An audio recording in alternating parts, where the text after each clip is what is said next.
పని ఎవరి దగ్గర కొడతారు? ఎవరి దగ్గర కొడతారు? అట్లా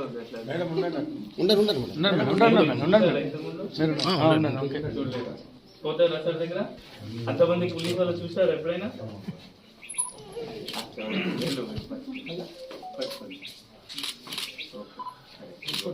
సార్ మనం ఈ సీసీ ఫుటేజ్ అనేది కొంచెం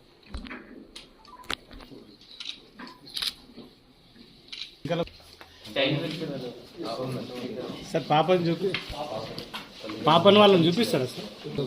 వాళ్ళ ఫాదర్ కూడా మతి స్థిమితం లేదన్నారు. లేదు, అదే మదర్కి కూడా కొంచెం